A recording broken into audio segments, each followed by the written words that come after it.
Milé sprievodkyne a sprievodcovia detí. Rozhodla som sa vám formou inšpiratívneho minikurzu priniesť niekoľko tém, ktoré je tvorivou a hravou formou možné prejsť s deťmi rôznych vekových skupín.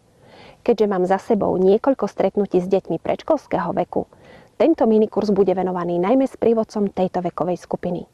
Keďže som permakultúrna dizajnérka, veľmi rada prepájam témy práve s touto pre mňa nosnou témou. Permakultúra v samotnom svojom názve zahŕňa jej obsah. Perma ako permanentná, stála a kultúra ako civilizácia, spoločnosť, doslova trvalá alebo udržateľná spoločnosť. To sa dá len vtedy, ak súčasná generácia žije tak, že svoje potreby naplňa spôsobom, že neohrozuje naplňanie potrieb budúcej generácie. Permakultúra disponuje nástrojmi ako na to.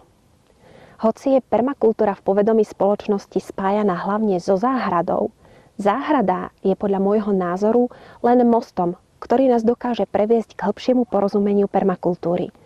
Táto sa aj v ponímaní v práci s deťmi totiž týka aj zdravých a funkčných medziľudských vzťahov.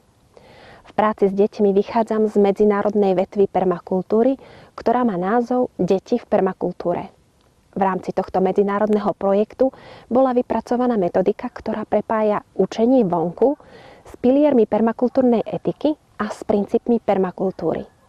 Vplyvom toho sa z bežného učenia o prírode stáva aj akýsi etický sprievodca medzi svetom ľudí a tým, čo pre nás vytvorila príroda.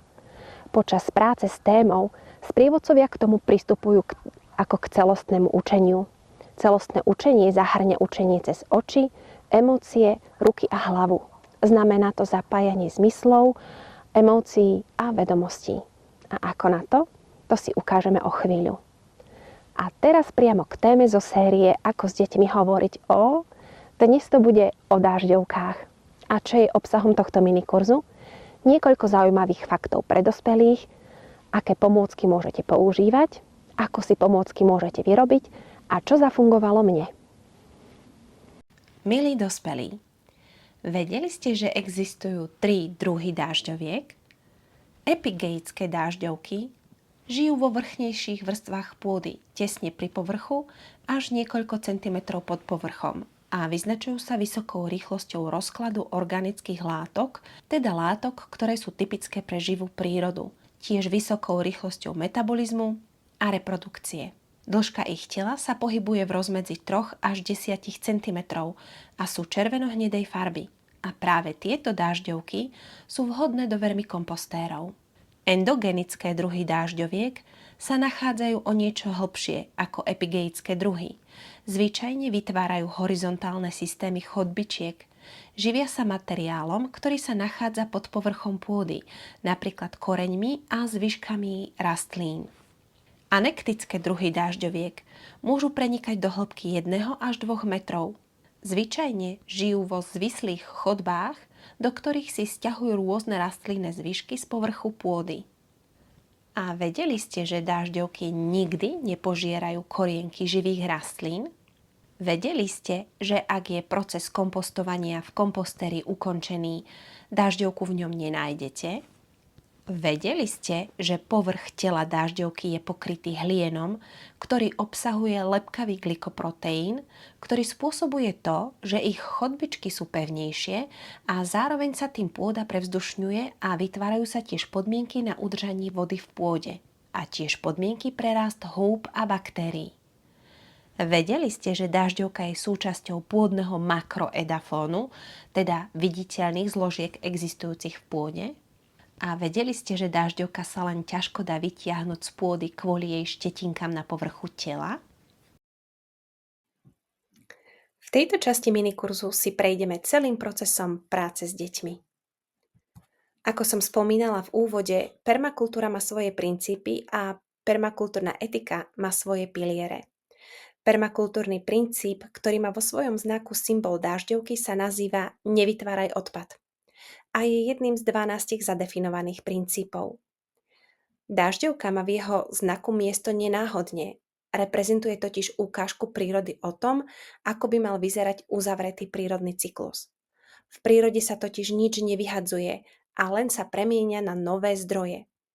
Príroda funguje úplne bezobalovo a bez odpadu. V prípade ľudí je odpad častokrát nesprávne naskladnený materiál, ktorý by na inom mieste odpadom vôbec nebol. Typickým príkladom sú jesenné listy. Toľko práce máme s ich odpratávaním a pritom, ak by sme mali znalosť o možnosti ich kompostovania, premenili by sme ich na cenný materiál, ktorý je ideálny na výsev našich budúcich priesad. V tejto téme môžeme ukázať, ako dažďovka premieňa pôdu na krásnu, kyprú a plnú života. Čo sa týka permakultúrnej etiky, aj tu exceluje dažďovka. Ako som tiež spomínala, permakultúra je pre mňa predovšetkým o zdravých a funkčných vzťahoch. Preto čokoľvek, čo sa týka záhrady, rastlín či živočíchov, aplikujem na vzťahy medzi ľuďmi. A rovnako je to aj v prípade permakultúrnej etiky. Deťom môžeme klásť otázky a byť zvedaví na ich odpovede. Žiadna odpoveď nie je dobrá alebo zlá. Deti odpovedajú tak, ako to videli a ako to vnímajú okolo seba. Ak máme odvahu, môžeme si prostredníctvom odpovedí detí na otázky nastaviť zrkadlo. Akým vzorom sme im my? Ako sa staráme o zem, o ľudí a ako sme ochotní sa deliť? Pretože starostlivosť o zem má dažďovka v popise práce. Starostlivosť o ľudí takisto, pretože bez pôdy, ktorú tvorí, by sme vlastne nemohli ani byť. A čo sa týka spravodlivých podielov, tak s organickými zvyškami sa delí s ostatnými zložkami pôdneho edafónu a z jej práce majú osoch mnohé ďalšie bytosti. Čoho máme dostatok my? S čím sa dokážeme podeliť? Stačí sa podeliť s úsmevom, poskytnúť pohľadenie, ocenenie, veci, z ktorých sme vyrástli, hračky, s ktorými sa už nehráme, jedlo, ktorého máme dostatok, ale aj naše vedomosti. No a ešte jedna otázka zo života. Odmietli ste už napríklad reklamný predmet alebo aj niečo hodnotnejšie z dôvodu, že máte toho doma dosť? Môže to byť taká malá výzva, lebo pre mňa je kultúra tiež malým testom toho, ako veľmi sme alebo aj nie sme ochotní urobiť aj tú najmenšiu možnú zmenu vo svojom živote smerom k udržateľnosti. Napríklad odmietnutie reklamných predmetov môže byť začiatkom naplnenia tohto princípu aj v živote. A teraz k téme a práci s deťmi. Túto tému začínam otázkou, čo máme pod nohami, po čom kráčame. Odpovede prichádzajú rôzne. Prekvapivé, inšpiratívne, detské. Otázka, čo žije pod povrchom pôdy, na ktorej práve teraz stojíme, rovnako prináša mnohoraké odpovede. Odpoveď, že je to dažďovka, môže byť zriedkavá. A mnohokrát sa stretneme s takým tým typickým fúj. A tu si opäť treba byť vedomý, že sú to síce odpovede detí, ale mnohokrát ich počuli z úst dospelých. A my môžeme byť tými, ktorí im ukážu iný pohľad. Tak napríklad ten, že ak doma raňajkovali, s veľkou pravdepodobnosťou to bolo niečo, čo najskôr bolo vypestované v pôde. Vrátane obilnín, ovocia a zeleniny. Teraz mám pre vás pripravené ukážky rôznych druhov pôdy a našou úlohou bude s deťmi identifikovať, či dažďovka v tej ktorej pôde bude chcieť zostať, alebo nebude chcieť zostať. Samozrejme, na prácu s deťmi si nosím nádoby a v nich sú tieto druhy pôdy pripravené na skúmanie detskými rukami a na vyvodzovanie detských odpovedí. Teda sa učia cez ruky.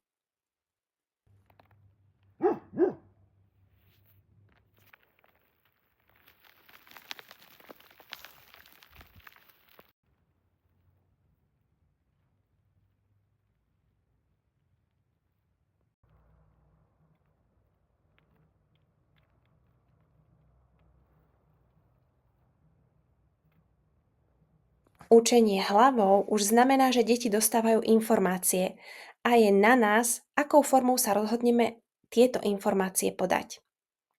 Pretože dažďovka je vlastne superhrdinka a kúzelnička. Dokáže pôdu tvoriť, a to tak, že zhltne pôdu a to, čo v pôde zostalo po rastlinách, v jej svalnatom žalúdku túto potravu rozdrví a jej zvyšky potom dažďovky vynášajú na zemský povrch vo forme malých kôpok trusu a tu vám viem zaručiť, že kôpka trusu vie deti zabaviť na veľmi dlhý čas. Dažďovka dokáže pôdu aj čistiť. Keď pôda prechádza cez jej telo, škodlivé časti v pôde svojimi enzymami, to znamená svojimi výlučkami, dokáže premeniť na dobré pre zem a aj pre ľudí. Je dokázané, že dokáže pôdu zbavovať toxických látok. Pôdu dokáže dažďovka aj prevzdušňovať. Robí chodbičky, ktoré slúžia nielen prenikaniu vzduchu, ale aj vody do pôdy. Dokáže zvyšky rastlín vtiahnuť do pôdy a tak umožňuje aj svojim menším kamarátom, ktorí s ňou v pôde žijú, aby sa dostali k potrave. Tu sme teda vytvorili priestor, ktorý rovnako môžeme využiť na rozhovor s deťmi o priateľstve, o zdieľaní. A často sa táto naša milá dažďovka sama stáva potravou. Tu sa vyslovene ponúka otázka, ktoré zvieratá sa živia dažďovkami. Odpovede sú rôzne. Vtáky, ježkovia, krtkovia a mnohé ďalšie. Len buďme zvedaví. Nasledujú ukážky, kde s pomocou rolky z toaletného papiera a listu demonštrujem ukážku vťahovania listov do pôdy. A ukážka, ako dokáže alebo nedokáže voda vsiaknuť do pôdy, v ktorej dažďovky svoje chodbičky robia a v ktorej nerobia. Deti si to samozrejme môžu vyskúšať, aby všetko jednak videli a jednak skúsili.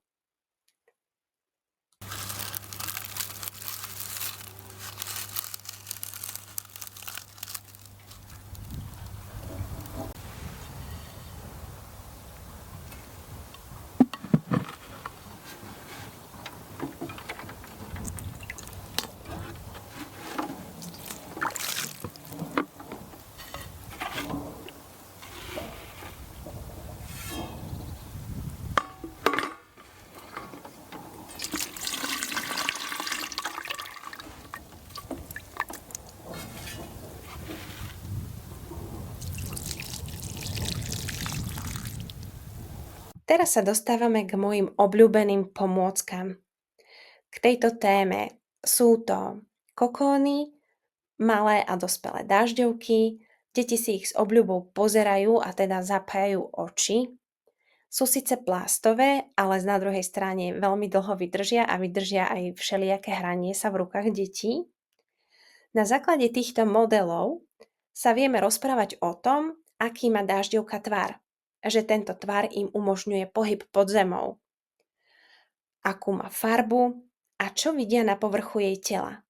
Sú to obrúčky, preto sa im aj hovorí obrúčkavce. Opäť tu zapájame hlavu. Čítaním príbehu Františka z kompostu od autorky Simony Čechovej zapájame srdce, pretože deti milujú príbehy. Príbeh Františka je o tom, že bol veľmi nespokojný s tým, že nevedel robiť, čo robia ostatné chrobáčiky. Že nevie krásne lietať ako motýľ, že nevie tak krásne štrikovať ako pavúk, že nevie opeľovať kvietky ako včielka, ale ako tak chodil chodbičkami po záhrade, zistil, že svojimi chodbičkami a tunelmi prekypruje a prevzdušňuje voňavú pôdu. A to je práve to, v čom je dobrý a čo ho veľmi baví. Tu sa môžeme opäť pozastaviť nad tým, čo našim samotným deťom robí radosť. Knižka Dážďovky od Lucie Šukolovej je príjemná hmatová knižka s jednoduchými, za to výstižnými popismi. A hoci je tento minikurs mini, je potrebné zohľadniť, že každá aktivita, napríklad aj rozprávanie sa o raňajkách, o tom, čo máme pod nohami, spoznávanie rôznych druhov pôdy hmatom, práca s rolkou a listami, práca s vodou, rozprávanie sa o dážďovke, o Františkovi z kompostu, práca s pracovným listom a v neposlednom rade posledná tvorivá aktivita, ktorú vám prezradím na konci videa, vám zaberie v celku slušný čas. Preto si na túto tému rezervujte 2 hodiny. Samozrejme, môže sa z toho stať aktivita aj poldenná či celodenná. A čo na záver tejto aktivity? Ak vás táto téma zaujíma hlbšie, srdečne vás pozývam na kurz školy permakultúry Deti a mládež v permakultúre alebo na kurz Úvod do permakultúry. A nakoniec nezabudnite na plastelínu a na kyslé dážďovky.